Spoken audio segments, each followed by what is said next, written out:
Param Vijayate Shri Kṛṣṇa Sankirtanam. Total world victory of Hare Kṛṣṇa. My name is Sitapati Danna. My name is Danna Devi. And this is Bhagavad-gita 264.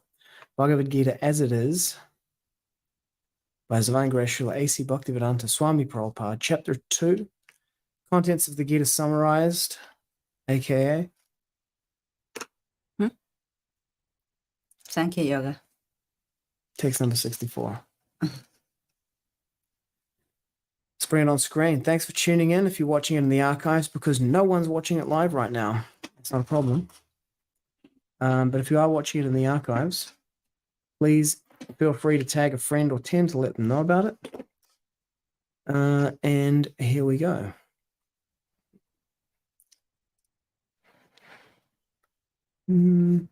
This view here, bigger. Here we go. I'll do the Sanskrit today. Rāga-dveṣa-vimuktais viṣayān indriyaiś caran ātma-vaśyair ātma-vaśyair vidheyātmā prasādam adhigacchati rāga Attachment, dveṣa detachment, vimuktais. by one who has been free from such things, To sense objects. no But viṣayān sense objects indriyaiś by the senses, caran acting, ātma-vaśyair one who has control over, vidheyātmā one who follows regulated freedom, prasādam the mercy of the Lord, adhigacchati. attains. Translation. You take that one. One who can control his senses by practicing the regulated principle of freedom can obtain the complete mercy of the Lord and thus become free from all attachments and aversion. Purport by His Divine Grace Srila A.C. Bhaktivedanta Swami Prabhupada. It is already explained that one may externally control the senses by some artificial process. But unless the senses are engaged in the transcendental service of the Lord, there is every chance of a fall. Although the person in full Kṛṣṇa consciousness may apparently be on the sensual plane, because of his being Kṛṣṇa conscious, he has no attachment to sensual activities. The Kṛṣṇa conscious person is concerned only with the satisfaction of Kṛṣṇa and nothing else. Therefore, he is transcendental to all attachment. If Kṛṣṇa wants, the devotee can do anything which is ordinarily undesirable, and if Kṛṣṇa does not want, he shall not do that which he would have ordinarily done for his own satisfaction. Therefore, to act or not to act is within his control, because he acts only under the direction of Kṛṣṇa. This consciousness is the causeless mercy of the Lord, which the devotee can achieve and inspire his being attached to the sensual platform. Om Jnana-timirandasya Jnananjana Shalakaya Chakshurunmilitam Yena Tasmai Sri Gurave Namaha. Jai.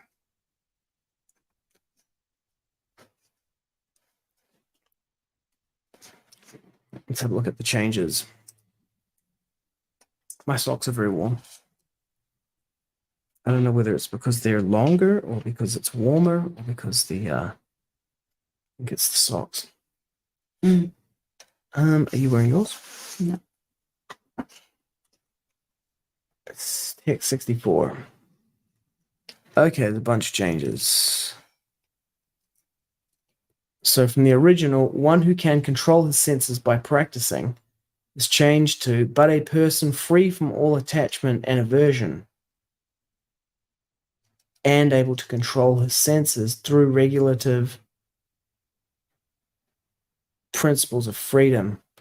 I think I remember this one as one of the ones that's in like the list of, smoking guns, that it got changed from from regulated to regulative.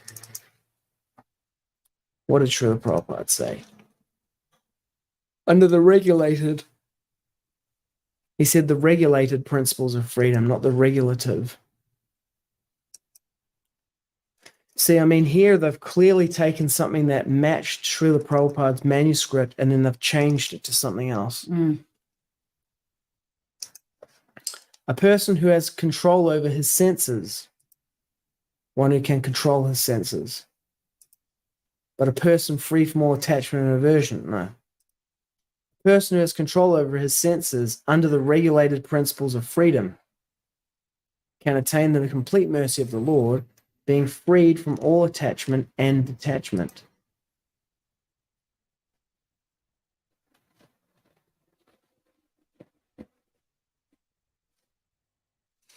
This has changed the meaning of this verse. This is like seriously changed the meaning of this verse. This here says, one who can control his senses by practicing the regulated principles of freedom can obtain the complete mercy of the Lord and thus become free from all attachment and aversion.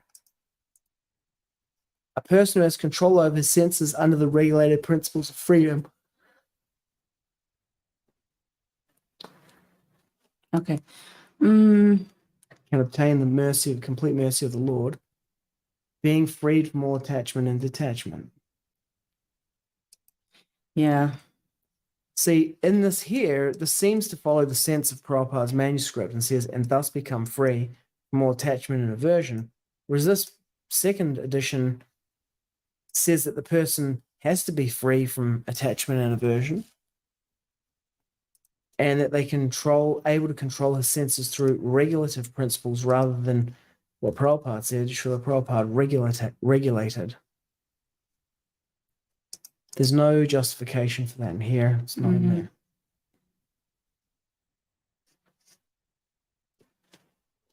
This one here, I think, is particularly a smoking gun. It's changed the meaning of the verse. Right.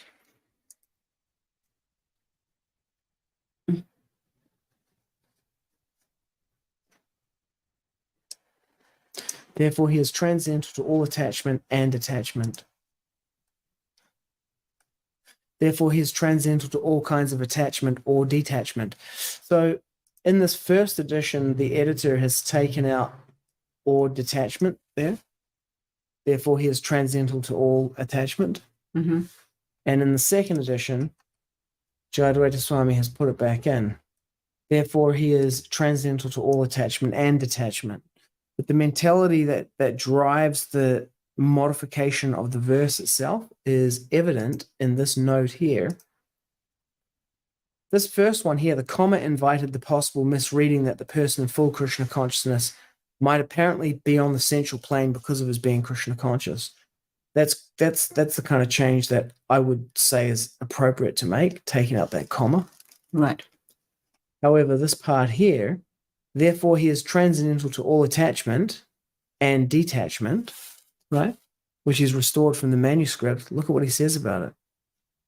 Can you read that? Blurry, yeah. It says, original manuscript, all kinds of attachment or detachment. Though detachment is what Srila Prabhupada said here and in the word-for-word meanings and in the translation, I would have done better by changing it to aversion, as in the translation, since that seems to better fit the intended meaning. Intended meaning. That seems to better fit the intended meaning. I might even agree with that it seems to better fit the intended meaning, but I wouldn't change it, and I wouldn't say that I would do better than Srila Prabhupada. Just even to say that, it's like, yeah, that mentality there. I know what Prabhupada really meant to say, taken with like no limits on the editing that you can do. And then you end up with this, where the meaning of the verse has been changed.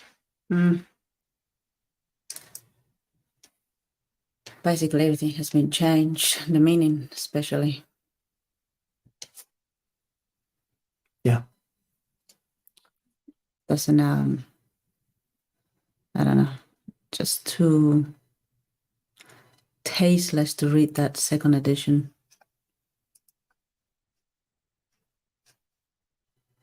For me, that makes complete sense, what Srila Prabhupada wrote.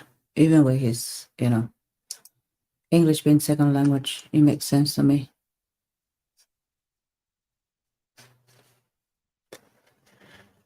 See, it says here that basically this one who can obtain the complete mercy of the Lord and thus become free from all attachment and aversion. But here it says, but a person free from all attachment and aversion can obtain the complete mercy of the Lord.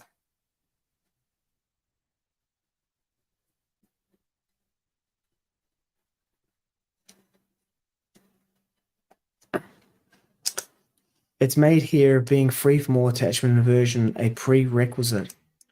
264 is a smoking gun for me. Yeah.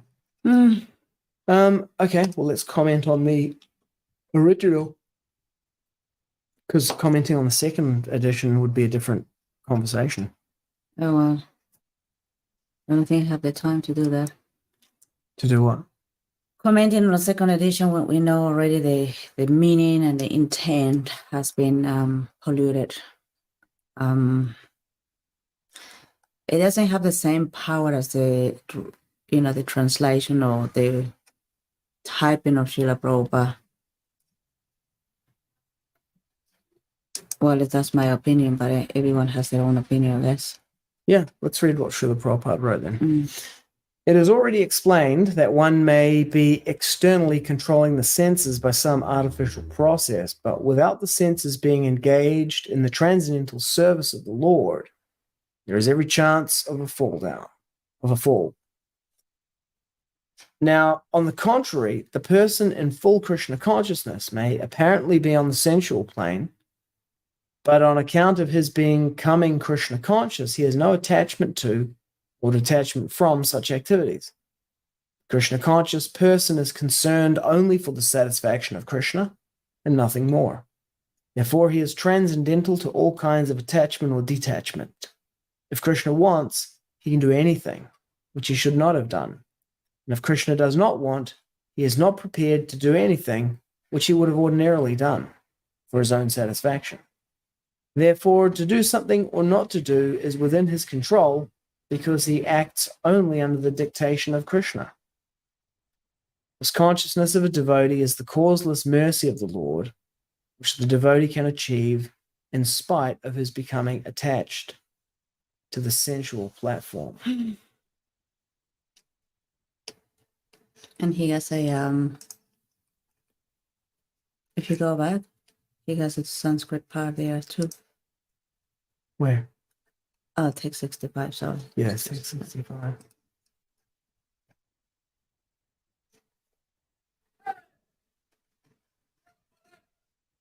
I mean, the text now contradicts this part of the purport. This consciousness is the causeless mercy of the Lord, which the devotee can achieve in spite of his being attached to the sensual platform. Whereas it says here, a person free from all attachment and able to control the senses can obtain the complete mercy of the Lord. But Prabhupada's version, Srila Prabhupada's version says, one who can control the senses by practicing the regulated principle of freedom can attain the complete mercy of the Lord and thus become free from all attachment and aversion. You see, in this version of Srila Prabhupada, it says that one attains the complete mercy of the Lord and thus becomes free from all attachment and aversion. In the second, that is like, if you do this, this is the outcome, it's a possibility. Yes, you have the possibility to get into this, be free from attachment and aversion. And the second edition says, but a person free of all attachments and aversion, so the person has to already been free. Yeah. It's like, okay. And the very last sentence of the thing here, of the purport, says, this consciousness is the causeless mercy of the Lord. Which consciousness? Being free of the attachment and aversion? Or what consciousness is he talking about? Well, yeah, because it says, which the devotee can achieve in spite of his being attached to the sensual platform. So he's not free from all attachment. But it says here, this consciousness is the causeless mercy of the Lord. So it's describing this. This consciousness here is the product of the causeless mercy of the Lord, which the devotee can achieve in spite of being attached. So to put it in front here, it makes it a precondition. Must be free from attachment. But let's scan back and see this consciousness, right? To act or not to act. So the consciousness to be free of attachment and detachment is the causeless mercy of Kṛṣṇa, Yeah. which he can attain. Therefore, he is transcendental to all attachment and detachment. This consciousness is the causeless mercy of the Lord, which the devotee can achieve in spite of his being attached to the sensual platform. Mm.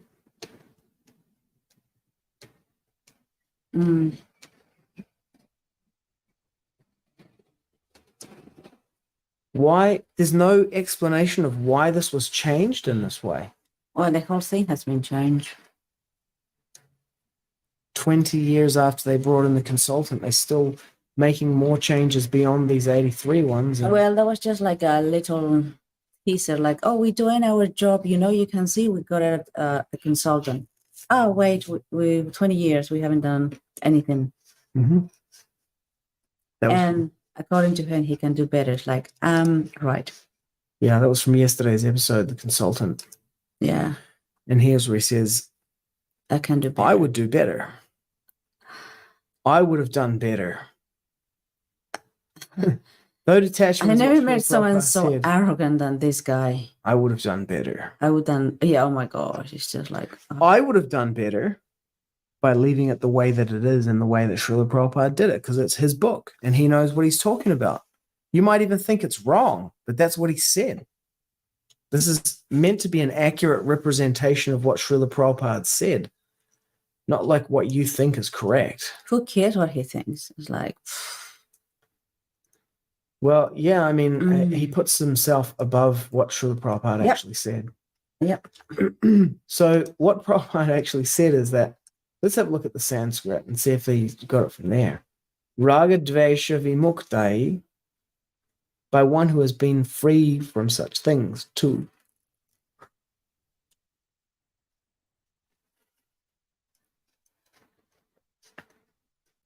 Viṣayān indriyaiś caran.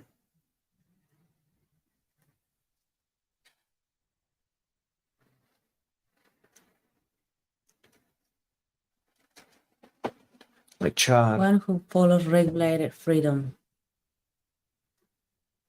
One who follows regulated freedom. Has that been changed in here?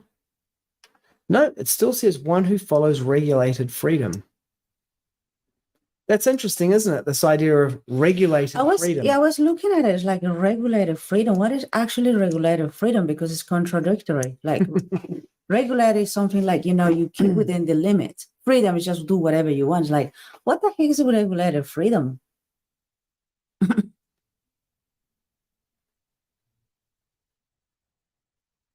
Well, let's have a look.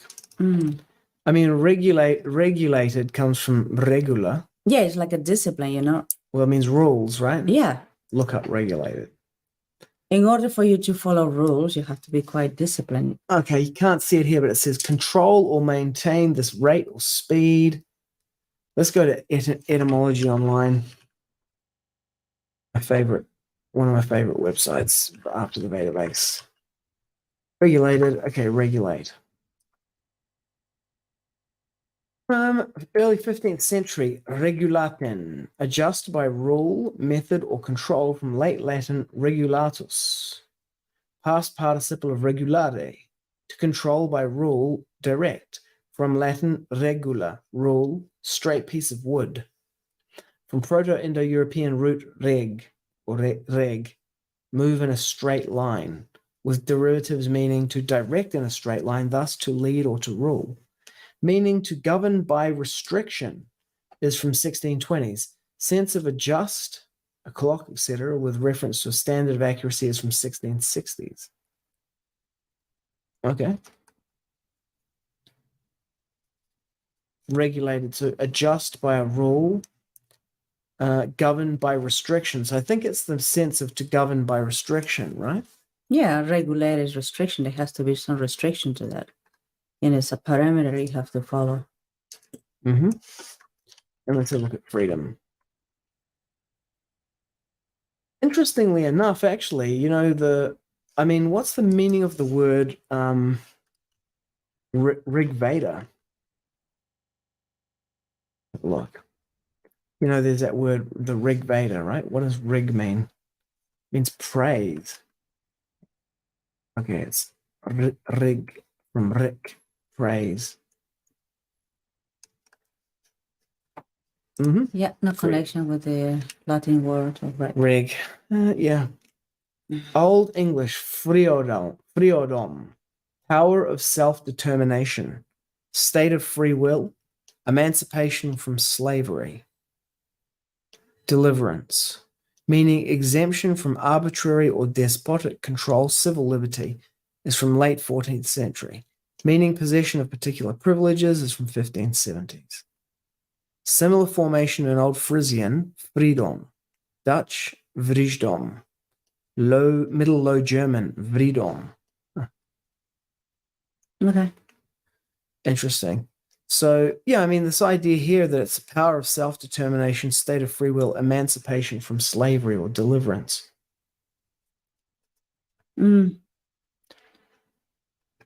Exempt from, frio, not in bondage, acting of one's own will. So regulated freedom is like, are you following that? But it's not, it's not like under dictum. You have to do that. It's just like, yeah, there is the parameters. This is the things that you need to follow, and the person has the free choice to do that. The will, use his will to do that, to follow it. Regulated freedom is just like, wow. Okay. Yeah, well, I mean, if you're not under the control, I mean, when you say free, you're under the control of something always. So you're either under the control of your senses, the sense objects directing them, or you have to link your intelligence to something else. Because higher than the senses, so you know, you have your senses, and then you have the sense objects, right? And the senses act on the sense objects. And then above the senses, you have the mind and then the intelligence. And the senses are like a battleground, and they're either being controlled by the sense objects because of their connection to them, or they're being controlled by the intelligence, the mind and the intelligence. So that's Buddha yoga, means linking your intelligence with something to control them. Regulated principles of freedom. This is the only time this word vidheyātmā appears. It seems to be made up of videya and atma, yeah? Vidhi. Have a look if videya is used anywhere else. It is. Avimrishta videya amsha, of the unconsidered predicate portion. It's got to be with Keshava Kashmiri. Predicates. Predicate. And then one who follows regulated freedom, the unknown. The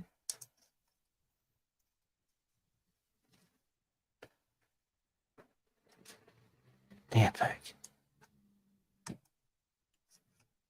Okay, it's a grammatical thing. Impressed how Srila Prabhupada was amazing.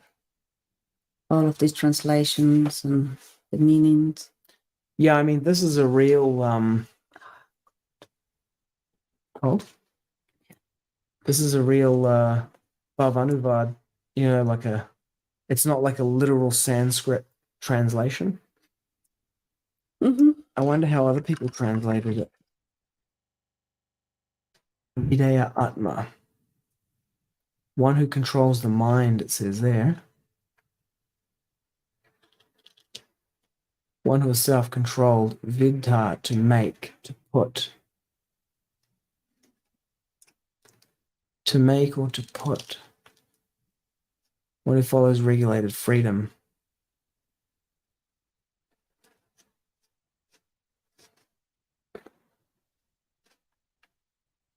One who controls the mind. Yeah. One who controls the mind. Okay, so one who can control his senses by practicing the regulated principles of freedom. And so here is this, there's two changes there. One is like saying that this person has to be free from attachment and aversion, which is not in there at all. And then able to control senses through regulative versus regulated. Someone wrote a whole thing about that, but I'm not sure what the difference is really. Regulated principles. Regulative. I wonder how often Srila Prabhupada used regulated principles. Let's have a look. So I guess we'll search this first edition database. Regulative.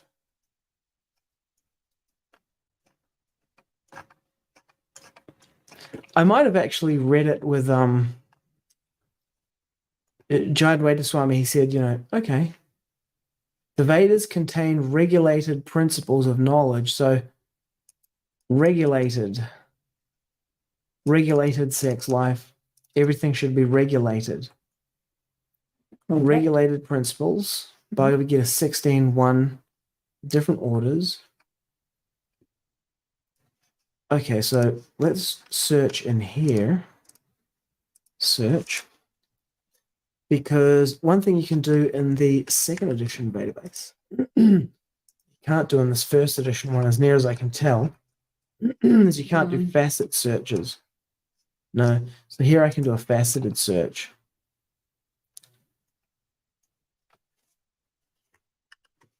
Regulated. Yeah.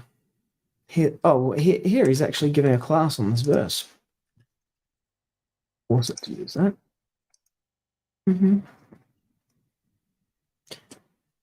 One who can control his senses by practicing the regulated principles of freedom can obtain the complete mercy of the Lord and thus become free from all attachment and aversion. That's what we're doing now.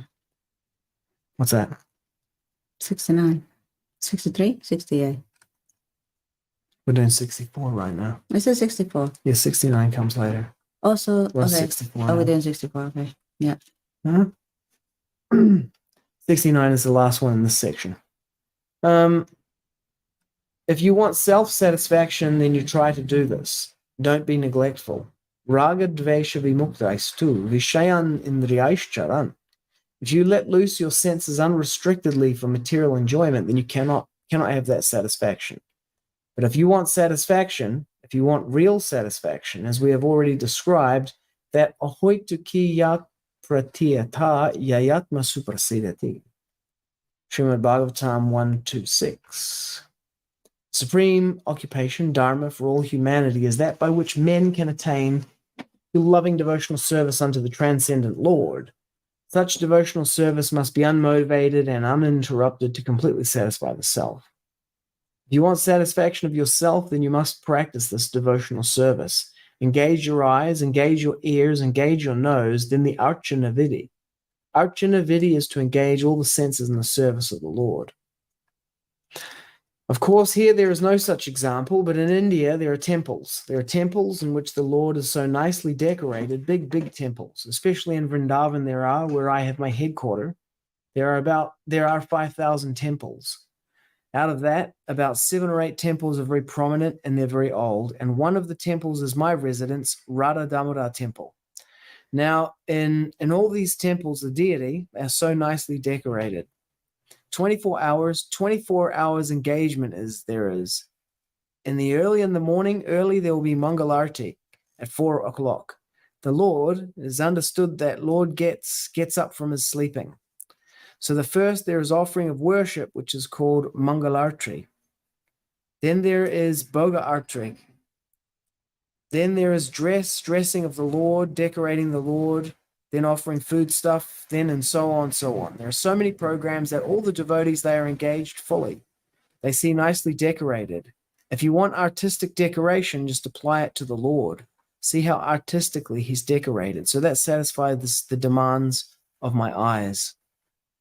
And now the kirtan. In every temple, nice musical sound is going on. You sit down for a time and you hear and you become satisfied. So the ear is satisfied. The eyes are satisfied. Then you take very nice palatable, food stuff offered to the deity, and you're offered the prasadam as remnants. So these arrangements are there. Not only in Vrindavan, in every town, still the system is going on. That means our senses, in a different way, they're engaged. They're engaged, spiritually engaged. So that process is very good for the neophytes. Those who are beginners, the archana process, the deity worship in the temple is very nice. But apart from all those engagements, where it is not possible, the singing or glorifying the Supreme Lord or the simple song, Hare Kṛṣṇa, Hare Kṛṣṇa, Krishna Krishna, Hare Hare, Hare Rama, Hare Rama, Rama Rama, Hare Hare, it will elevate certainly to the highest extent if you do it very nicely and seriously.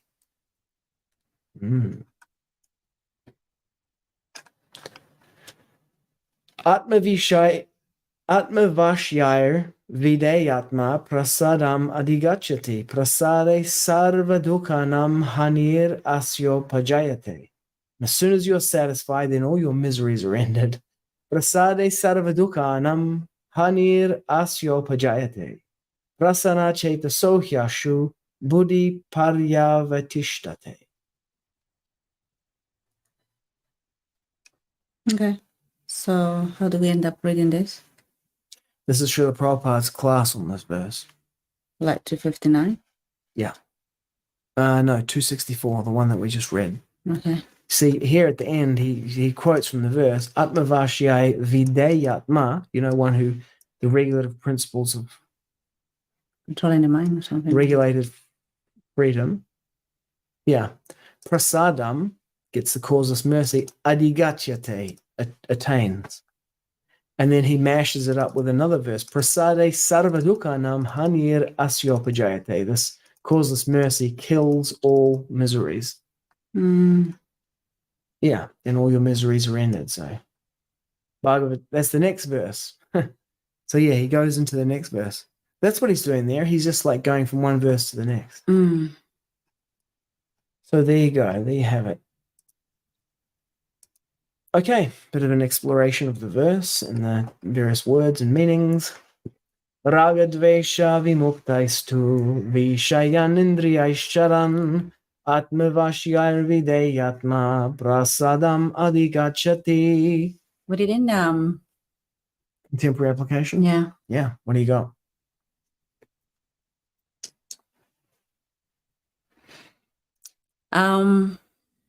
There are 4 regulative principles to follow. And then we'll be free of miseries. What about this? Because, as I was reading now, I was thinking, if you have a temple or if you live near a temple or you create a temple, but what about for people who don't live near a temple? Have a TV. I think there are some TV shows or TV time from Mayapur when the deities are getting dressed and all the mangalati, so they're engaged in that way. So at least you're seeing it and then you're hearing it. It's not as when you are in the temple and you have all the deities and you're doing everything, you can help in anything that you can. It's not the same, but yeah, there's a way to do it. And doing it at home, doing your own temple at home, and having some sort of like a relationship or friendship with other devotees, like-minded devotees, and have some time together and talk or visit. That's another way of engaging it. Yeah. Kirtan. Some prasādam time, sadhusanga they call it, sadhusanga. So that way you are getting to know people as well, having experience of like exchange of things with the person, which is very important actually. Having exchange with them and confiding your, secrets? Not secrets. Pecados. You see. Yeah, exchanging, I guess, revealing the mind and confidence. Revealing your mind and confidence. And it's just socializing with them, it's a way of... you could say sharing from the heart. Yeah, sharing from the heart, socializing.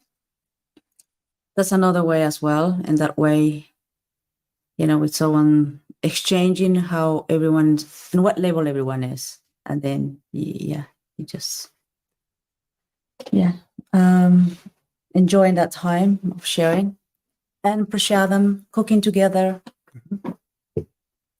singing together, doing the deity or offering to the deity. It's quite nice to do that. I used to do that at home, having prasādam or something together like a sadhu sangha, kirtan, dinner, cook all together, do everything together with other people, especially the youngsters. Mhm. And in that way, have the whole relationship, alive. Yeah, that stays, sadly. So, Yeah. so But anyways. we have the kirtan on Saturday night in New Plymouth. We're going to. Yeah. Anything else to add for today? I don't know. I guess that's the contemporary, how to control the senses. I guess minimizing, making your life simple, very simple. Not getting yourself into trouble by getting into these sense gratification movies where you see a lot of porn there, or going to parties that I don't think parties are the best example, but just making sure you are careful where you go and how you associate with people or who you're associating with. Minimizing, preventative measure, that's what we use it, even at work. Preventative. Preventing all the time, minimizing the risks. Flood the zone. This is actually interesting. This was an event 201. And it was, I can't remember who else was in the conversation, but I remember Jane Helton from Australia jumped in and said, the Gates Foundation is developing an artificial intelligence that can automatically detect what people are talking about on social media. So we'll be able to, so all this like automated censorship that's come on, they were talking about that. This is in October 2019. But they're talking about like, should we shut down the internet and stop people from being able to talk? And they said, no, what we should do is we should flood the zone with our information rather than cutting people, like censoring people or, blocking them from the internet. We should instead flood the zone with our own information. That was a strategy that they adopted. So in the same way, if you flood your life with like positive engagement, then you don't have time for the other stuff. Exactly. Yeah. Yeah, you're too busy. Just creating your environment, you see, like environment that is safe and minimizing the risk. Well, they say in idle hands are the devil's workshop. Exactly. So when your mind is so lazy, you will be like doing things that you don't want to be in. If you are, basically proactively in your life, constructing your life, your community, and so I don't think that will happen. But as soon as you have the time free just to do whatever you want, then you're basically a prisoner of it. Watch this whole video, make a video, reading through Bhagavad-gita, Bhagavatam, whatever. Those Hare Krishnas, Muchukunda and Ishri Keshvi are reading through Chaitanya Charitamrita. Wisdom of the Sages are going through the Bhagavatam. There's so much nectar that if you tried to get through, if you every day tried to listen to this podcast, to listen to the Wisdom of the Sages Bhagavatam and those Hare Krishnas Chaitanya Charitamrita, you'd just run out of time. Yeah. And then you wouldn't have time for any simple activity. For sure. Not even your mind will be involved in thinking in simple activities. Because the mind's always creating things. Whatever you watch, whatever you talk, the mind will be like flickering 100 miles per second, creating fantasies. That was a couple of verses ago. Viṣayān from sasangateshu bhajayate. By meditating on the objects of the senses, one develops attachment for them. Yeah. Yeah. If you just stack your day with like too many things to do, and then you have this experience where you're in kind of anxiety because like I've got to get the things finished, and you know you're rushing to finish them, whatever. But you know, maybe your alternative to that is like getting up to no good. So it's better to be I guess, over engaged. yeah, creating a possibility for the day. You know, what do you want in the day? Mm-hmm. And then at the end, being grateful. What are you grateful for? Mm-hmm. Which is not happening. Isn't it? You're not grateful for what you get during the day? No, it's not. I didn't say that. We're meant to be doing that with the kiddos. Okay. And it's not happening yet. Mm-hmm. But it's just a practice, you know. It becomes more a habit. And many people get into trouble when they get into habit. You know, you're doing the same thing over and over and over and over. So, for example, smoking is a habit. Oh man, smoking is more than just a habit. Yeah, it's horrendous. It changes your life, you know. And then you don't know what to do with it. And then when you try even the thought of leaving the smoking, you just become paranoid and anxious. Like, what else is you don't know what to replace that, you know. Yeah. Have you ever given up smoking? I've been advised by my grandmother, never get yourself into things that you don't know you're going to be able to get out. I can attest to that because I have taken up smoking and given it up. Nicotine. You know how I got out of it? You know, I got into it and I was like, it's no big deal.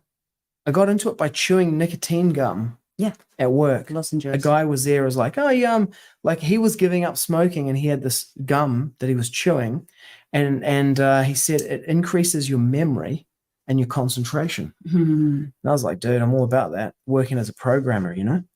So I tried it, and that's how I got into it. And then it was just went on a gradient, you know, until next minute I was vaping in Germany. Yeah. And that's when I read the second half of the Wikipedia article where it says that it's more addictive than cocaine, heroin. And it is. It's like one of the most addictive substances for humans. I mean, there's others that are like more deleterious and faster, you know, like meth and stuff like that. But this one's really hard to get off. It is. The way that I got off it was I did it by chanting japa. And what I did is I divided my 16 rounds into 8 lots of 2. You know how you have a vow to chant, a vrata to chant 16 rounds a day? I broke my vrata to chant 16 rounds a day into 8 vratas of 2 rounds each. And then I worked with Muchakunda. He was my accountability partner. And I would give my word to chanting 2 rounds by a certain time and then complete that and then come back and report I've completed that. I kept my word, and now I'm giving my word to chanting these 2 rounds within, you know, by 8:50 or whatever, and doing it like that. And I started doing that, and then that gave me the power to displace the addiction to the nicotine, the physical addiction to it. Yeah. And that is the thing, you know, associating with people that will have your back, like create an accountability group with your bestie. And I chanted for something like 294 days without missing a single day of completing my 16 rounds consecutively. And I left it in the dust, and I would never take it up again. It's pretty awesome. I mean, don't get me wrong. See you later. Yeah, but the thing about it is that it's extremely addictive, and it's one of those things where you're borrowing your energy from the future. And just to put my conspiracy hat on, I mean, I have this conspiracy theory about vaping. Coming back to New Zealand and seeing all these vaping shops everywhere, it's a mechanism because they could introduce anything they want into those vape things. Oh, yes. And, you know, before the pandemic, there was that thing in America of those teenagers having popcorn lung, they called it. And they said it was due to vitamin E or some kind of contaminants in the vapes. They could have been testing out anything with that. And they have a guaranteed delivery mechanism. It's like a clear liquid where you don't know what's in the ingredients and people are inhaling it and it has nicotine in it to cause them to get hooked on it. And now you can deliver anything you want into that thing. That's a dangerous surface area to have over you.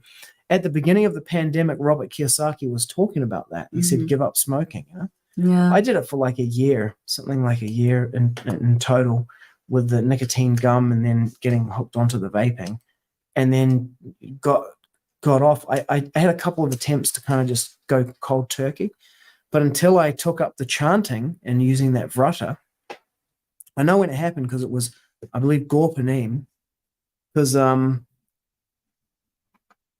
or maybe Janmashtami, because Muchkunda said he was going to chant and catch up on it. He said he was 84 rounds behind. I was like, dude, we got to do something about this. So I was like pulling his chanting in and pulling my own in at the same time. I guess that's the other thing, and I just identified that now. That is like, before when I was trying to give it up, it was me trying to do something for myself. But when it was like trying to do something for someone else, like as human beings, we will do things for others that we would never do for ourselves. You know, like for our children, for our partner. I know. Sacrificing. Yeah, exactly. Yeah. Hunger is so important. Don't know how we got onto that. Giving up smoking. I was gonna make a little pamphlet about it. How to give up vaping, how to quit vaping using the Hare Krishna mantra. Yeah. When we were doing our book distribution, every Wednesday night we would go down onto Queen Street and distribute books down there. Do kirtan. Yeah. So they're about habit. Habits. Yeah. So power of habit. Creating a habit every single day and repetitively, you know, that's why you create a habit over and over and over and over. And it becomes part of you. In creating positive habits, for example, looking after yourself, socializing with like-minded people. There's something I'm not doing lately, but I have my friend to call. And what else? Someone that you can confide. Someone very mature, obviously. What else can we do? Yeah, I mean, the power of habits is incredible. Atomic habits, small ones. I mean, that's really what Srila Prabhupada was describing there, right? He was describing atomic habits in relation to the temple, like going to the temple every day, seeing the temple being, you know, that starts with the Mongol Arati. You know, these are habits, and you stack them, and you just create small ones. I mean, when you go full on into it and you're a brahmachari, you know, you go and you live in an ashram and then you're just like on the full program. You're living in a temple, you're attending the complete morning program every day. You know, you got the whole thing. And then you go into grihasta life and you have to construct your own program. You know, and it's going to be different for everyone and different for every family. But you do have to construct that program, otherwise you'll drift. Yeah, that's the thing, like creating possibilities for the day, right? Creating a possibility for the day is one thing, but then the habits is another thing. Yeah. I mean, like, for example, one habit that we have is we do the Bhagavad-gita class every day. And that's just like a line in the sand. It's a lightning rod. It's just a thing that happens every day, no matter what. And it's like, there's no option to not do it. Because if we made it like, oh, maybe do it, maybe not do it, then a lot of times we wouldn't do it. And then it just wouldn't have the same effect as it does when it becomes like a non-negotiable habit every day. And then what happens when you create those kind of habits is that those habits create you. So you create a structure built of these habits, and they determine your destiny. Yeah. And that's important, I think, for people to build up their lives. Because, you know, as a devotee, it's a different structure. And we already come with the old baggages, like huge baggage, habits and issues and everything. And to get out of it, we need to create, you know, following the regular principles. On top of that, creating habits as well. So it's a way to build your life in a different way, successfully. Yeah. And one single step at a time. Yeah, repeated actions become habits. And be honest to yourself, be truthful to yourself, be honest to yourself, how much you're going to do that, and then commit to that.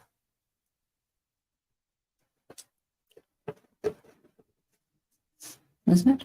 I don't know about being honest to yourself, but create something, like just keep scaling it down until you hit the thing that you do every day. Well, honesty means like, okay, I am addicted to this. Mm-hmm. And I have no way out, and I need a way out. And how am I going to do? I'm going to create this little step. It's like a self-talk, you just be so open to yourself. Being honest to yourself is like you speaking to your soul, your mind and your senses and everything is speaking to your soul. Mm. You know what? The intelligence is saying, look, I'm not doing well here, and I'm damaging you. I don't find any success in this. I don't find any pleasure, except that I am basically a slave of my mind and my senses. But your soul really wants to be out of it because you're not finding any pleasure out of it. Mm-hmm. It's something else driving behind that.